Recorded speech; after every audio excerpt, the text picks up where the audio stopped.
Capex માટેની તેમણે જાહેરાતો કરી છે, ઘણી મોટી જાહેરાતો છે, પરંતુ હજી સુધી અહીંયાથી ક્લેરિટી કે ટાઈમલાઈન ની અપેક્ષા બજાર ખાસ કરીને રાખી રહ્યો છે. ગઈકાલે પણ જ્યારે સમાચાર આવ્યા હતા ત્યારે કોઈ બહુ મોટી એવી સ્પષ્ટતા નહોતી આવી કે કયા ફેઝિસમાં, કયા તબક્કામાં આ કરવામાં આવશે, પરંતુ ઓવરઓલ જે પ્રકારની કેપેક્સની જાહેરાત થઈ છે, શું તમે અહીંયાથી ખાસ હવે ટાટા સ્ટીલ માટે મત બનાવી રહ્યા છો?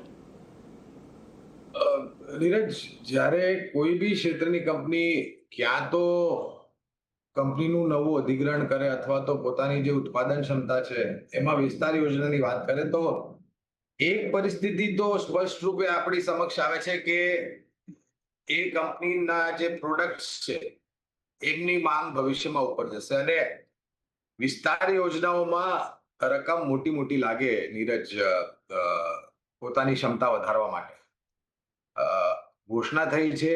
આ એક સકારાત્મક વાત છે, માત્ર ટાટા સ્ટીલ નહીં પણ આખા ધાતુ ક્ષેત્ર માટે, ખાસ કરીને જે સ્ટીલ મેન્યુફેક્ચરિંગ કંપનીઝ આપણા દેશમાં સ્થાપિત છે ત્યાં આગળ. અને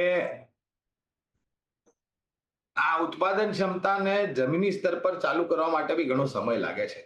એટલે ટુકડે ટુકડે જો આ પરિસ્થિતિમાં સુધાર થશે અને જમીની સ્તર પર જેમ જેમ કંપની ઘોષણા કરશે કે પ્રગતિ કયા સ્તર પર પહોંચી ગઈ છે, તો એક સકારાત્મક પરિસ્થિતિ ઊભી થશે.